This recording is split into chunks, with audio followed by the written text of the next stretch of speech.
اللہ فرماتے ہیں کہ آپ کی جو امتی ہیں وہ ناصبر ہے، صبر اس میں نہیں ہے۔ ان کی تقدیر میں جو کچھ ہے وہ اپنے وقت سے میرے سے پہلے مانگتے ہیں، جیسے آج ہم مانگتے ہیں۔ اللہ نے ایک تقدیر بنائی ہے انسان کی قسمت میں جو چیزیں ہیں وہ آئے گی، جو نہیں ہے وہ کبھی نہیں آ سکتی۔ لیکن اللہ تبارک و تعالیٰ فرماتے ہیں کہ میرے بندے جو ہیں اور آپ کی جو امتی ہیں ان میں صبر نہیں ہے۔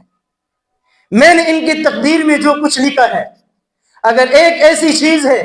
جو اللہ مجھے عطا کریں گے لیکن 1 سال بعد عطا کریں گے، وہ چیز آج میں ابھی مانگ رہا ہوں اللہ سے، یہ وہ ناصبری ہے جو اللہ نے بتلائی ہے کہ میرے بندوں میں صبر نہیں ہے، وقت سے پہلے پہلے وہ چیز مانگتے ہیں، لیکن میں ایسا نہیں کرتا، میں وہ چیز اپنے وقت پہ عطا دیا کروں گا، ایسی بات نہیں ہے۔ تو میرے محترم دوستو، حضرت جبرائیل علیہ السلام بلاتے ہیں، جیسے آج کل ہمارے ہاں مہمان آتے ہیں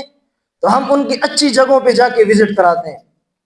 اچھی گاڑیوں میں بٹھا کے اور مختلف جگہوں پہ سیر و تفریح کے لیے لے جاتے ہیں۔ حضرت جبرائیل علیہ السلام کو بلاتے ہیں اور فرماتے ہیں